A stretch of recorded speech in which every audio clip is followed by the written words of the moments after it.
That's Joseph. That's Tyler. And this is Super Squad D. Where the D stands for... Don't do that! Oh boy, David, no! This week's episode of Legion was scurry. Dude, that was like a horror movie. With suspense all around. Could we actually sit through the whole thing without sweating through our shirt? Find out after this. Woohoo! Yippee! The answer's no. No, I couldn't. I had a little incontinence. I peed a little. Legion opens up episode 3 with Dr. Melanie Bird speaking with a coffee machine. It's a little weird, honestly. A little weird. The coffee machine is telling her a story about a poor woodcutter and his wife who rescue a bird at some point in time.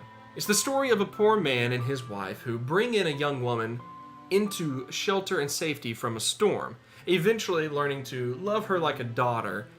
She sets up shop in a little building off to the side of the house and has a loom in there and does her work. But she says, don't disturb me while I'm doing my work. Don't do it. It's the one rule. The D stands for don't do it.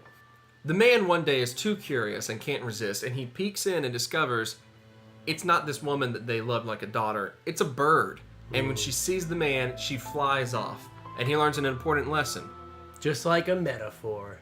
The lesson, of course, being the old saying, curiosity causes your daughter to leave. That's a pretty heavy-handed metaphor that comes to play in this episode.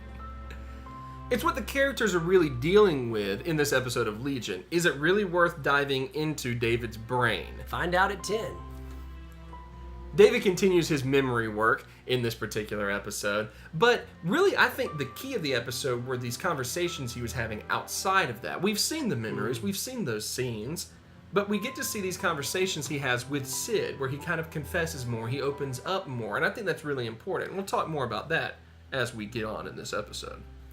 In fact, one of the conversations that he has with Sid is something that felt very natural. It's in which they discussed the fact that they swap bodies. And they kind of talked about what that experience was like for each one of them. Weirdsies. It was, but I felt like it was also natural in that, like, think about it. If you swap bodies with somebody, especially somebody of the opposite sex, that would be an interesting experience, to say the least. David has to say, I had to go to the bathroom, but I promise I didn't look any more than I had to. Yeah. I mean, it was just a funny conversation to have that would be very real life. Like, I felt like that's something that would happen if you switch bodies. It was a good break from a very, very serious episode. Yeah, and boy, did it get serious again quick.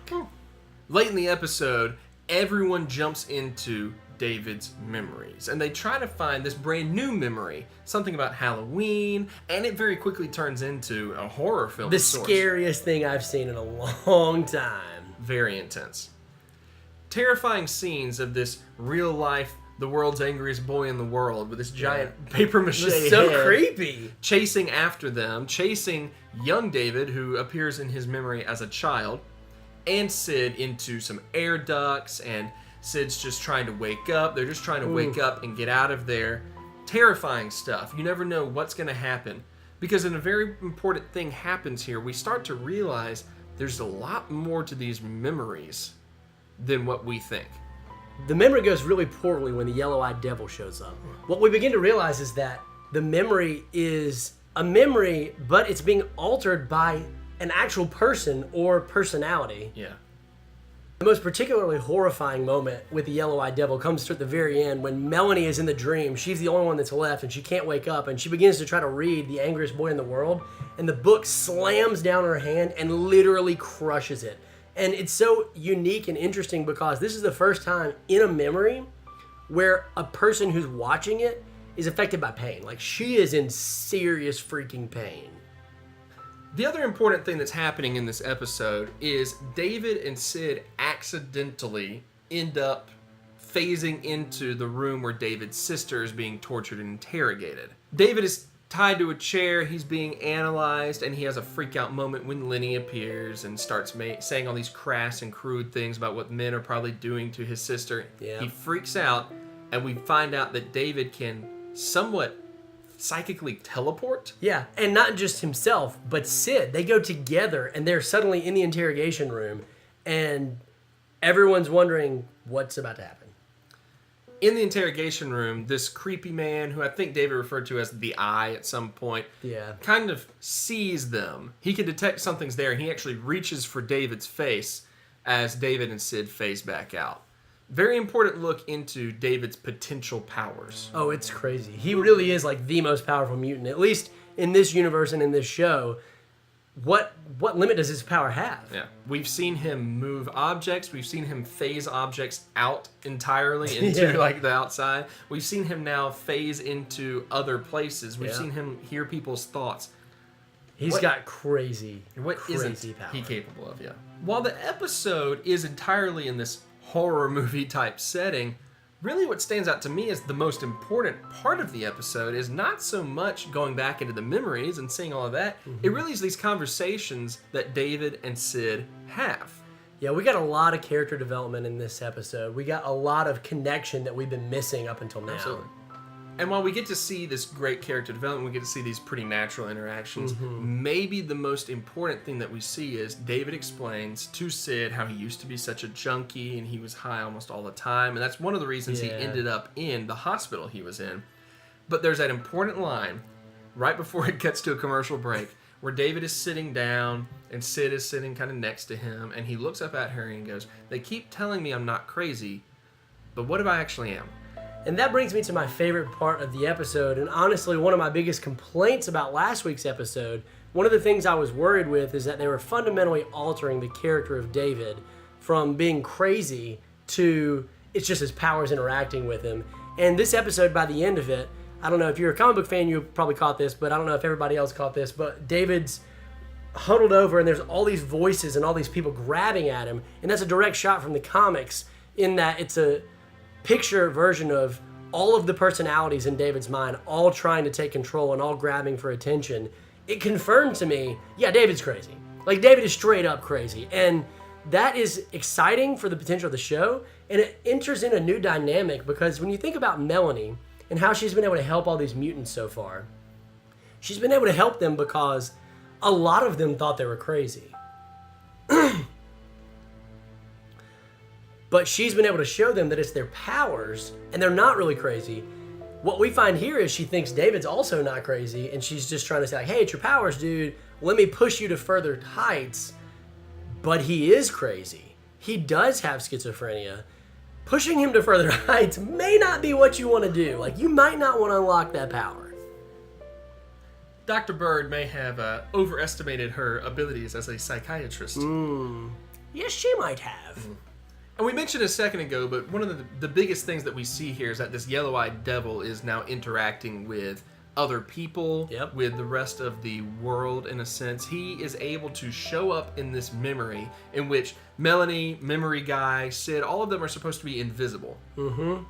He's able to show up and actually interact with Melanie and slam this book shut on her hand as he creepily said, "I really thought much worse was going to happen. I did terrified." too. I wondered as she read the book and he came up behind. Oh my gosh! I wanted to know. I was wondering when she got out of the memory if her hand was going to be crushed. Right. It wasn't, but I really thought that would have been would have been nuts. They made you wonder. Yeah, they hid it and then they showed it to you. Yeah, that was a good reveal.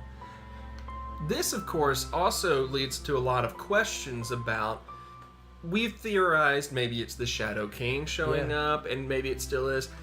It makes me sort of wonder if this is a part of David's psyche. Yeah. If this is some sort of personality David's always been afraid of, maybe this is part of David. Maybe it's not Shadow King, but it's actually part of him. That's what I think too. I've kind of wondered something about the character of Lenny, maybe being a personality of David's, a representative of a part of David's brain and not actually a friend that he had. And maybe that's why she keeps showing up even after she supposedly died. We don't really have any firm evidence. A lot of people refer to her as the girl or your friend when they talk about whoever died in the hospital. They've never addressed her by name. Only David has ever addressed her as Lenny. Interesting. So you think that Lenny might not be real at all? Yeah, and that's kind of what I theorized a bit in the last recap that we did. I wonder about the existence of Lenny.